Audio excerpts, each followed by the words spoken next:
So greetings to everybody. I'm very happy to be here with all of you and to share the practices of the soul retriever. This is our last session of the true source of the healing, the soul retrieval. And this session, mainly what we are trying to focus is, I think, three principal things, which kind of includes all the last 11 webcasts that we did.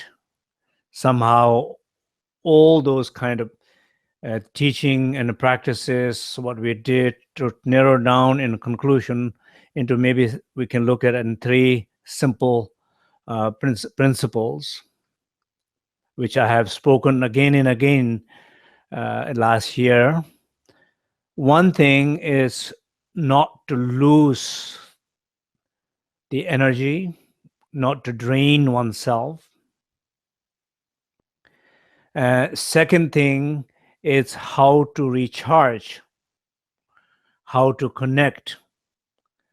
Third thing is how to integrate that connection in our everyday life so that these connections becomes alive.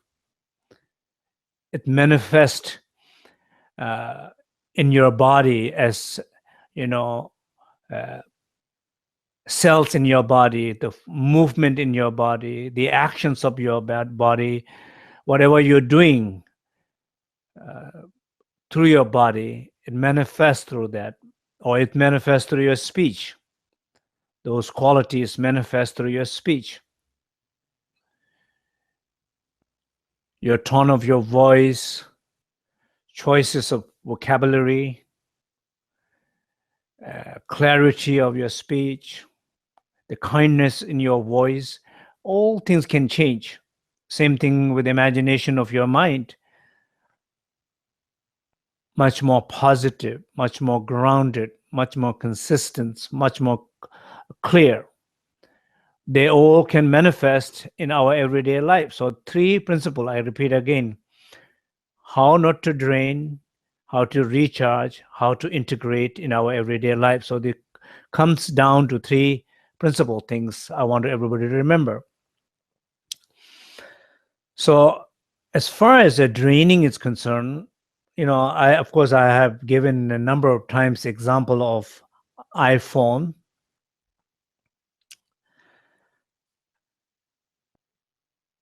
Or any smartphone. How many applications are there already? Thousands of applications.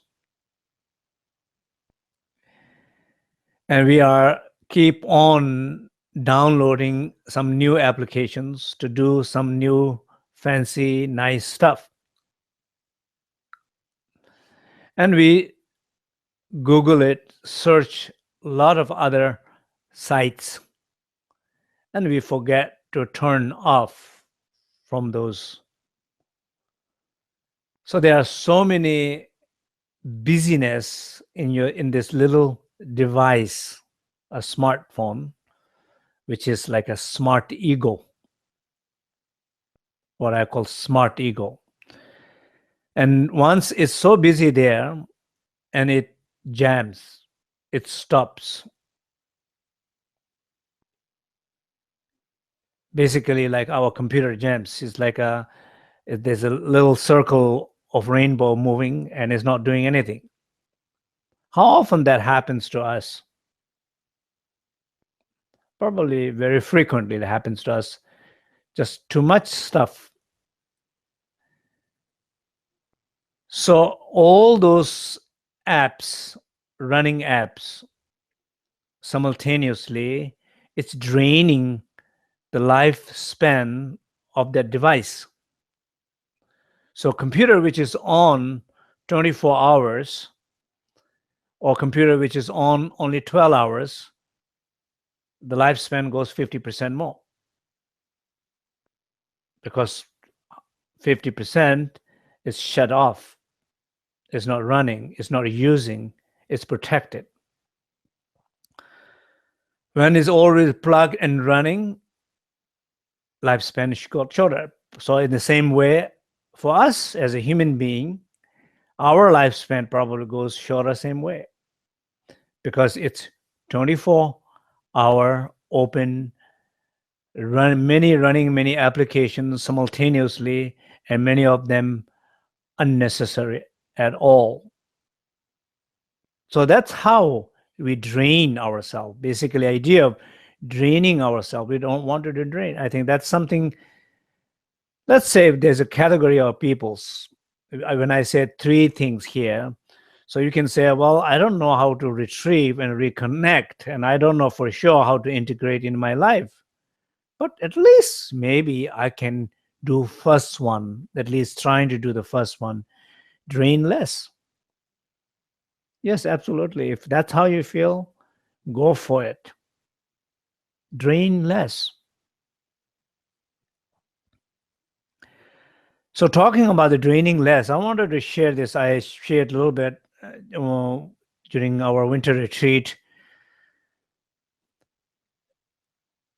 This sense of forgiveness toward oneself and sense of forgiveness toward other people. And when we don't forgive ourselves, we carry a lot of guilt. And some people's life really get messed up with the guilt that they're holding in their deep heart. And we hold some sense of anger, animosity towards somebody that we also have difficult to forgive. So if you look at some very closely, at least personally, so everything, I just want to make sure that everything I'm teaching or has been teaching, I will be teaching in the future, or I'm teaching now to all of you, I'm not claiming that I'm realized or expert, mastered. I'm just practicing myself as you all are doing. Dedicated to it. And I'm willing to share my thoughts, my reflections, personal experiences, my own challenges to people. And that is, I feel, what a genuine sense of teaching is. Otherwise, it's okay. It's easy to repeat anything from the text. There are all many recorded in writings, commentaries. But one thing they often lack is the personal touch, the personal warmth, personal guidance, as a sense of humanness in them sometime, because something has changed where we live today and what we struggle today, our challenges today's world. All these masters who lived a few hundred years ago, they did not face those challenges. So it's a little different.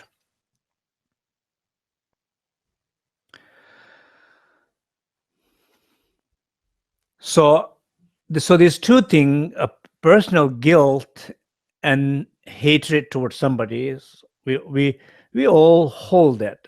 I don't think that there's anyone on this earth as a human being do not have that. We all have that. It's just a question of how worse it is for some people, how messy it is, how painful it is, how sick they become with that, how obsessed they become with that. That's definitely differences. So I just wanted to really talk about it a little bit, because personally, sometimes I feel the same way. You look at hatred towards somebody 20 years ago, somebody did something to you or said something to you, or whatever they were doing, if they are not personally related or connected, whatever they did something, even Hitler, somebody did something, we hold against that person forever. I'm not saying they should not be responsible for what they did, but I'm saying holding animosity toward them is not better than sometimes what they did. Maybe sometimes somebody said something to you that you really hurt you. Somebody said it 20 years ago. The hate toward that, what somebody said, you're still holding after 20 years toward that person. That person even probably don't remember. That person has grown up. That person has changed. That person might be transformed.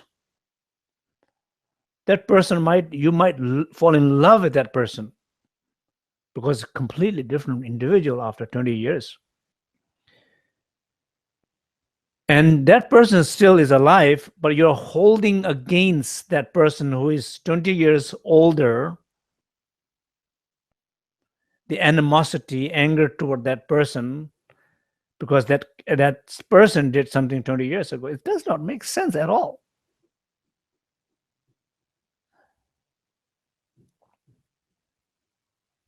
If that person is still doing the same thing, then of course it's different. But that's probably most of the cases that is not the case. So it's really like it's kind of funny, very funny, how much we hold against somebody because somebody did long time ago something. Unfortunately, end of the day, it's not hurting anybody. It's hurting oneself. And for sure, that person never meant to hurt you that long. Maybe it meant to hurt you a little bit, but not 20 years. But you succeeded. You managed to hold and punish yourself with that pain for last 20 years. This is the big question now.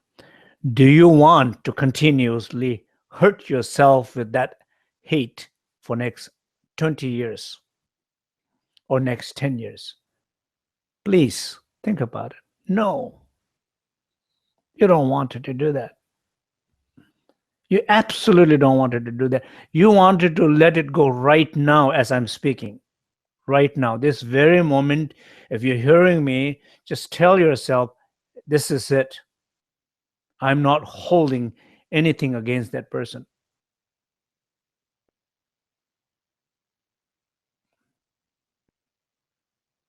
Emotionally, I'm not holding. Intellectually, it doesn't make any sense. Change. Things change. You might ask that person to repeat again. That person will not do it. So do not hold all those kind of some sense of anger towards somebody. We all change. They have changed. Same thing with yourself. Something that you did when you're teenage, when you're 20s, your 30s. As you grow older, you know what you did was not right. You regret. That's enough to let it go and move on. You're not celebrating because I did some horrible things. You regret. I will not do it again. And you're not doing it again. So you should not punish to yourself for the same reason. No guilt. Let go.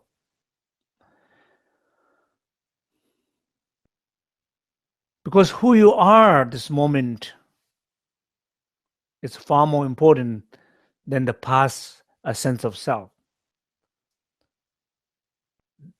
Do not punish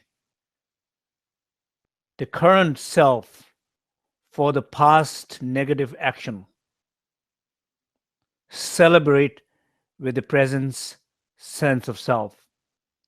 Celebrate this presence, this moment, your being.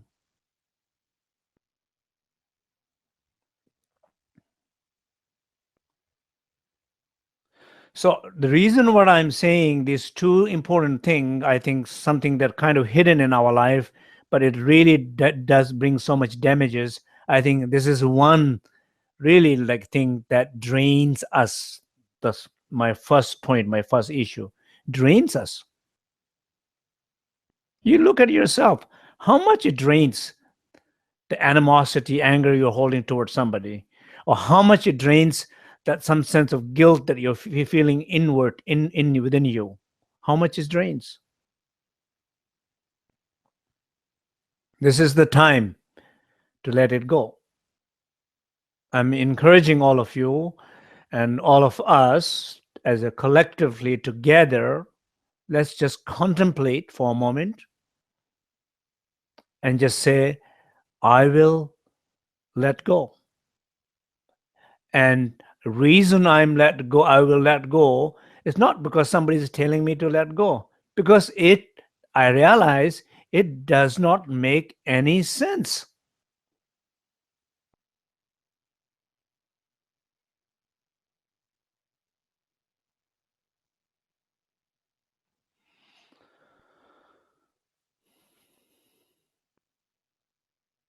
So there are many like this one, but there are many other unnecessary running applications in your head all the time.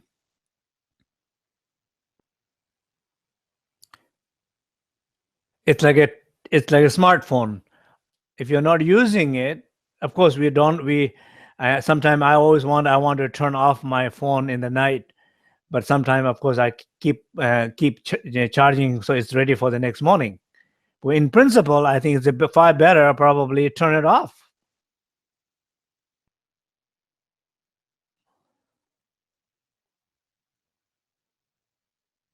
Or if you're really into charging your smartphone, then before you go to sleep, plug your phone first and then plug yourself second to the source of the power. True source of the power. Plug your phone to the wall, plug yourself to the true source of the power before you actually fall asleep. That will be far better. You don't want to get up half dead individual with a full charge phone. The other way around is better. Dead phone with a full person who doesn't even feel the need for that particular moment need of phone because he's just feeling completely full.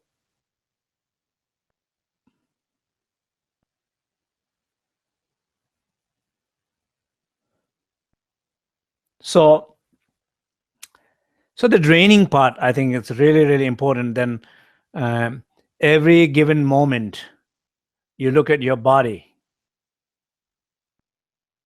Maybe as I'm speaking right now, this very moment, you look at your body, how you're sitting, what you're holding in your body.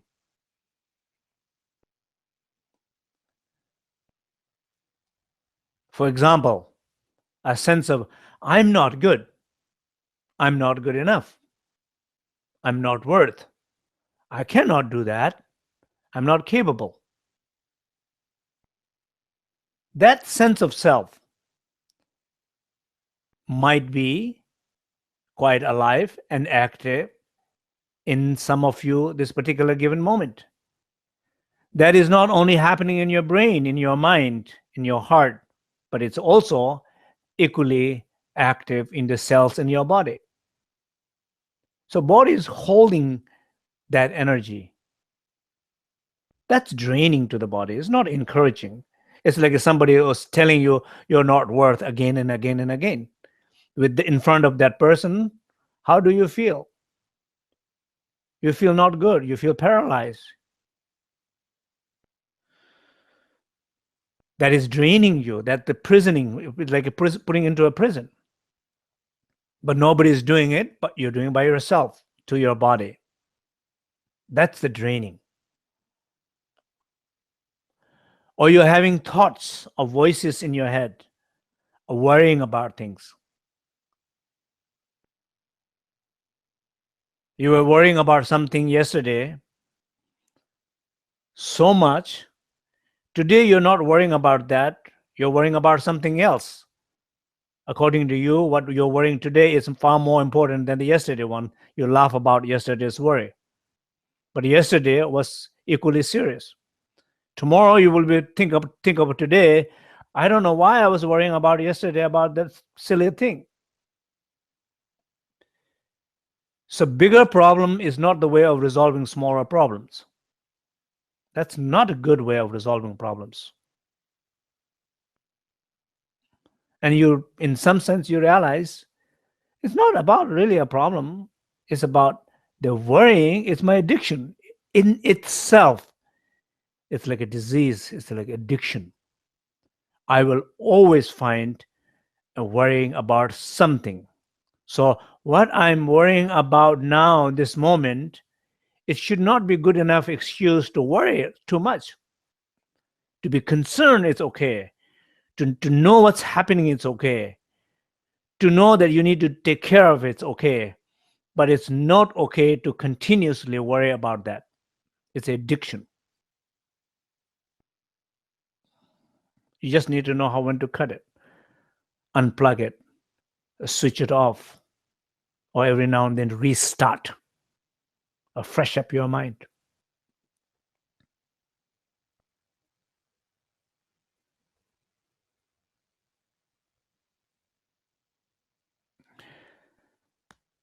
A pain that we hold in our hearts, whatever. So you can hold in your body, you can hold in your speech, you can hold in your mind, very unofficial way.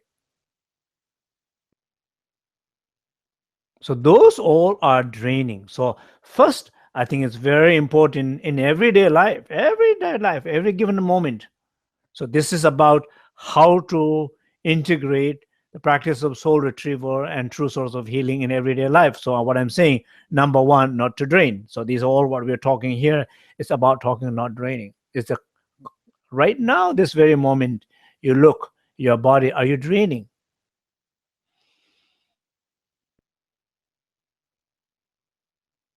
Maybe you came there to listen to the webcast and you're getting bored and you're thinking of when it's going to end, and you're already making plan for the next afterward where you're going to go, and you're worrying about that date or that meeting will come or not, and that you just look at the mindsets. These are called how you drain yourself. Or how you not drain yourself, you feel like a completely presence this moment listening to me. You feel completely connected with the rest of the world, with the Sangha people practicing together. You have a single thought. You're not thinking. You're not losing energy. You're not putting any effort. You're just being and be aware of the connection, and you're hearing, and those some things make sense, and it goes deep inside you for ready for the life to act upon. It's happening by itself without you. That's not draining, that's retrieving. When you charge your smartphone, you don't have to think whole night. Is it charging? It is charging. Yes, it is charging. Yes, it is charging. Yeah, is it charging? You don't have to say that. Or worse, you don't have to say, well, it'll stop charging. Will it stop charging? Well, I'll lose the power. When I lose the power, the storm is coming. This is happening. You don't have to say that. If it stops, it stops. What you need is to plug. What you need is to connect and trust. The rest, you don't need anything. Most of other things, what we do, It's absolutely unnecessary. It interferes the process, not help.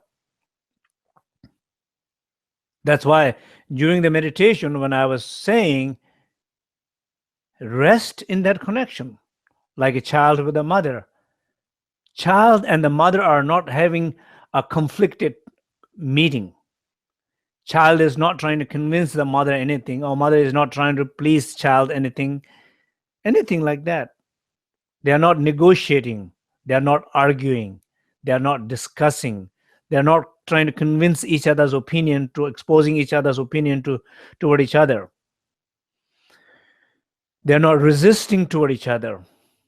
They are not even talking. They are not even thinking. They are connected with that trust. And every magical healing, nourishment, and taking place simply because the connection of trust. No activities of the body, no activities of the speech, no activities of the mind. A simple, trustful connection. Incredible. It's amazing.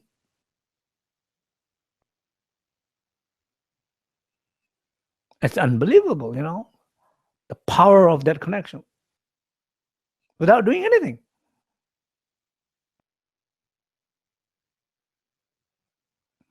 So retrieving, charging has to do with the connection.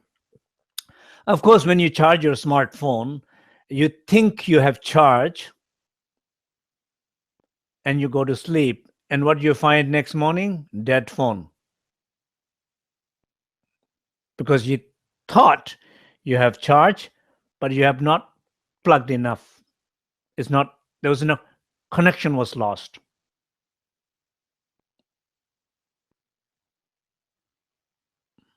As connection was lost, the moment you lose the connection, the moment that light turns off, which signals the charging, you stop charging. So the light is like awareness. The awareness is what connects. Like when I'm trying to, my connection to the silence, for example,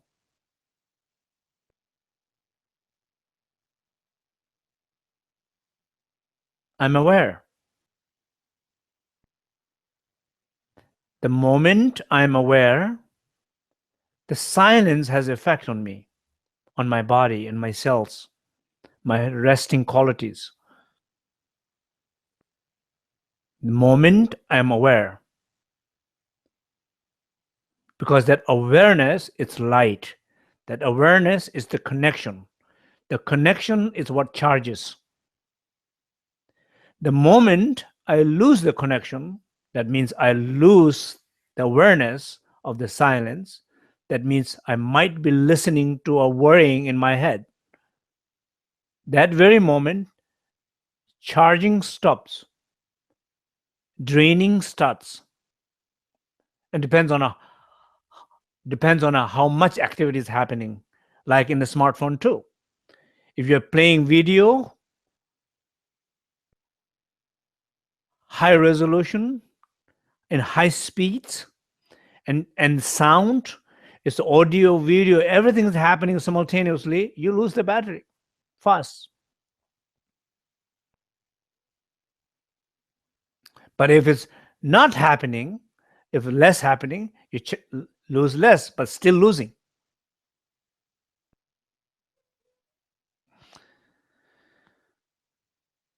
Other thing I think is a very important example of the smartphone metaphor of smartphone is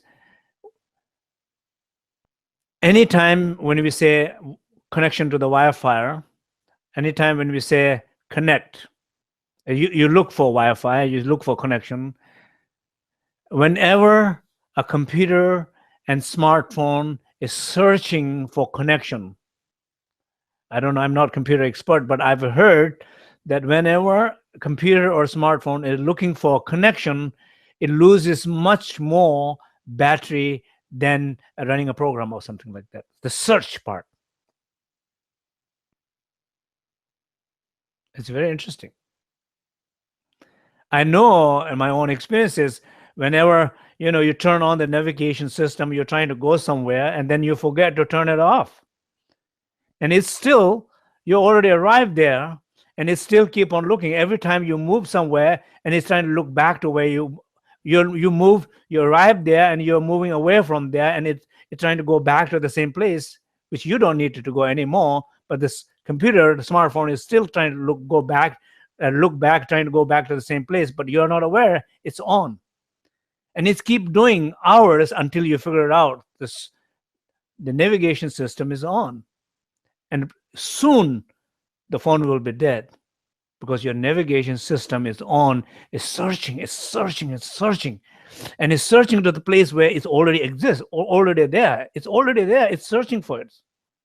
It get totally messed up and confused. This is our life. We are already there. We arrived. We're here. But if we're looking to go here,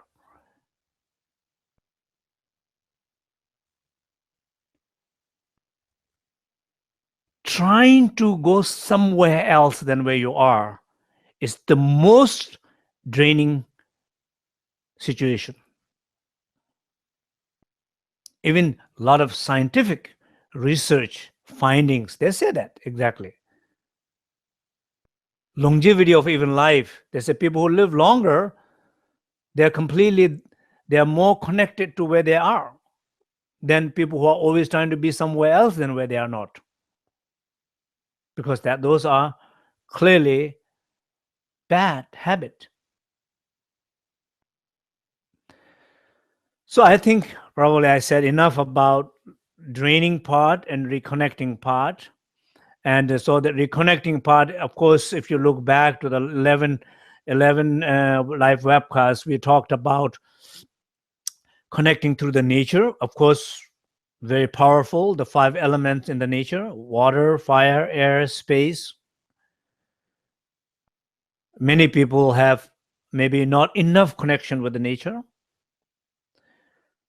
And sometimes when we do have connection with the nature, it becomes more just pure competition and ego building sport. Not like that. One should go into the nature like a shamans go, like many indigenous people go to the nature. Like when they see the mountain, they just don't see the mountain. They see a life, they see a spirit, they see a guide, they see a protector, they see a healer, or they see a source of healing. A different relationship to the nature. Same way, family and social connections. How many times we feel very isolated and lonely in modern, very busy world.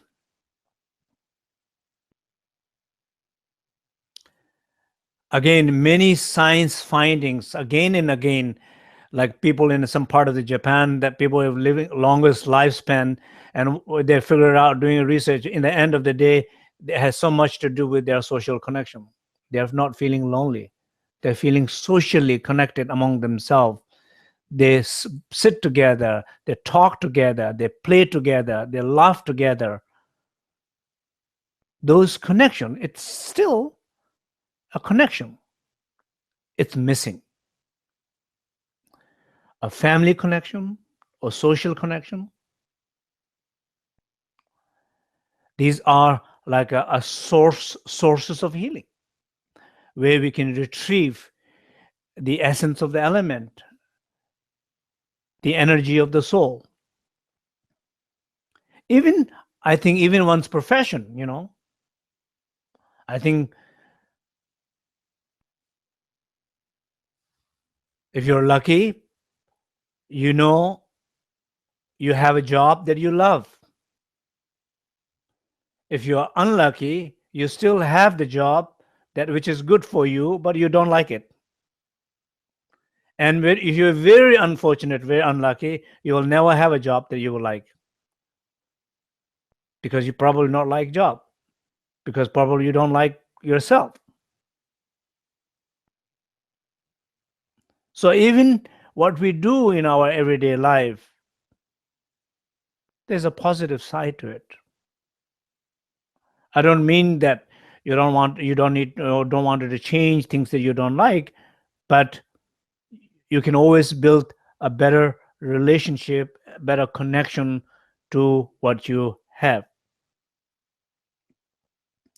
And of course, the most important part in a spiritual dimension, a true source of healing, a true source of retrieving soul, is the inner refuge. The body of emptiness, the body of light, a body of great bliss. These three innermost essence, quality of essence, which lies deep in us, every sentient beings, the Buddhahood. Every sentient being has equal access to it, to that source. We are very lucky. We have a rich culture, tradition, literature of very clearly explaining what these are and how it works and how you practice and how you overcome obstacles and challenges and so on. We are so rich. It's not just like a concept. There's a richness in it.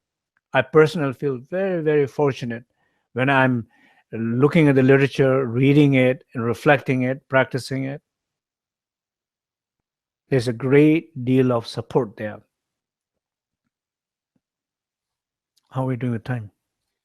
It's 10 after 1, so 20 minutes. Okay.